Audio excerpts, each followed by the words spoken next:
প্রিয় ছাত্রছাত্রীরা, অনেক দিন পর তোমাদের সাথে দেখা হলো জিওটেক চ্যানেলের পক্ষ থেকে।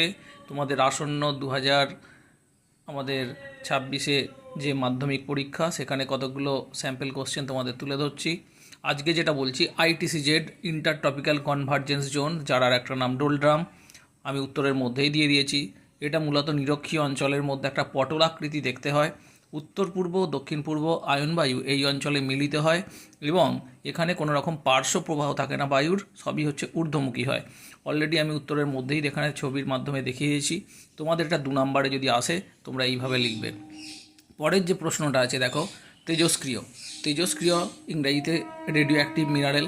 তোমরা অবশ্যই ভালো ছাত্রছাত্রীদের জন্য বলছি, বিশেষ করে তোমরা ইংলিশ টার্মটা তোমরা লিখে দেবে, কারণ অনেক সময় আমাদের ইংলিশ ভার্সনের খাতা অর্থাৎ মাস্টারমশাইরা তারা দেখেন, তোমাদের যদি ইংলিশ টার্মটা যদি লিখে দাও তোমাদের করতে খুব ভালো হয়। পারমাণবিক শক্তি উৎপাদন কেন্দ্র এবং পারমাণবিক বোমা বিস্ফোরণ কেন্দ্র প্রভৃতি থেকে, চুল্লি থেকে যে সমস্ত আমাদের বিভিন্ন তেজস্ক্রিয় পদার্থ বেরিয়ে আসে তার নাম তেজস্ক্রিয় বর্জ্য। এটার তেজস্ক্রিয় বর্জ্যের মধ্যে উল্লেখযোগ্য হচ্ছে আমাদের ইউরেনিয়াম, তোমরা ভৌতবিজ্ঞানে পড়েছো, যেমন U-234, নেপটুনিয়াম 237, প্লুটোনিয়াম ইত্যাদি। প্রভাব, এই বর্জ্য পদার্থের প্রভাব মানবদেহে বহুকাল স্থায়ী হয় এবং বন্ধ্যাত্ব, স্নায়ুকোষ প্রভৃতি, পঙ্গুতা, বিকলাঙ্গ ইত্যাদি আমাদের নানা রকম রোগের সৃষ্টি হয়। এবার আমরা আসছি মৌসুমি বিস্ফোরণ। এটা ব্রাস্ট অফ মনসুন বলা হয়, ইংরেজিতে BURST।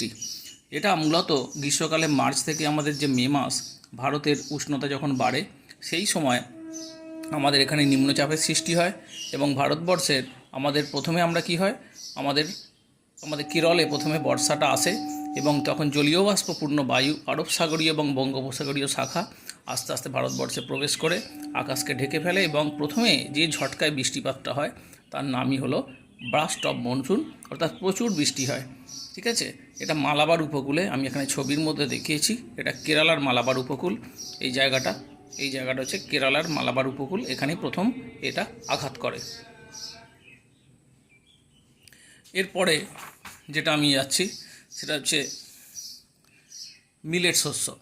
মিলেট আমরা প্রত্যেকেই জানি যে সমস্ত জোয়ার, বাজরা, রাগি, কোড়া ইত্যাদি, অর্থাৎ যে সমস্ত গরম অঞ্চলে চাষ হয় সেই অঞ্চলকে একত্রে আমরা বলি মিলেটস। উদাহরণ দেওয়া হয়েছে, দেখো, শুষ্ক অনুর্বর অঞ্চলের মধ্যে এই মিলেটস চাষ হয়, জোয়ার, ভুট্টা, রাগি ইত্যাদি।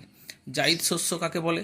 গ্রীষ্মকালে অর্থাৎ শুষ্ক পরিবেশে যে ফসলের চাষ হয় তা হলো জাইদ শস্য। এটা খুবই আসে, এটা বৈশিষ্ট্য কম জল লাগে, খুব কম জায়গায় এটা চাষ হয়। আউশ ধান, বাদাম এর মধ্যে উল্লেখযোগ্য। এটা শর্ট কোশ্চেনেও 1 নম্বরে আসতে পারে।